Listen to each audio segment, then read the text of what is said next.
साम्राज्य सामान्यांचा असामान्य। धाराशिव जिल्ह्यातील येरमाळा पोलीस ठाणे हद्दीत हायवेवरून जाणाऱ्या चालत्या ट्रकमधून मेंढ्या चोरीस गेल्याची घटना उघडकीस आल्यानंतर स्थानिक गुन्हे शाखेने अवघ्या 24 तासात कारवाई करत चोरीतील मेंढ्या आणि वाहन जप्त केले। या कारवाईमुळे सुमारे 3,19,000 रुपयांचा मुद्देमाल हस्तगत करण्यात आला आहे। 23 मे 2026 रोजी पहाटे अज्ञात चोरट्यांनी हायवेवरून जाणाऱ्या ट्रकमधून मेंढ्या चोरी केल्याची घटना घडली होती। या घटनेची माहिती मिळताच रितू खोकर यांच्या मार्गदर्शनाखाली स्थानिक गुन्हे शाखेचे पथक तपासासाठी रवाना करण्यात आले।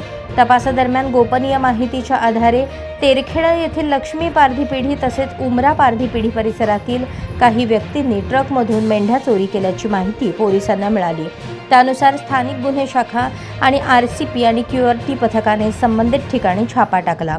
कारवाई दरम्यान बाभळीच्या झाडाखाली उभ्या असलेल्या लाल रंगाच्या टमटम वाहनाजवळ काही संशयित इसम दिसून आले। पोलिसांना पाहताच संबंधित व्यक्तींनी घटनास्थळावरून पळ काढला। पोलिसांनी त्यांचा पाठलाग केला, मात्र ते हाती लागले नाहीत। यानंतर वाहनाची तपासणी केली असता त्यामध्ये चोरीस गेलेल्या मेंढ्या आढळून आल्या। फिर्यादीकडून खात्री करून घेतल्यानंतर संबंधित मेंढ्या चोरीतीलच असल्याचे स्पष्ट झाले। पोलिसांनी मेंढ्या आणि टमटम वाहन असा एकूण 3,19,000 रुपयांचा मुद्देमाल जप्त करून पुढील कारवाईसाठी येरमाळा पोलीस ठाणे येथे जमा केला आहे।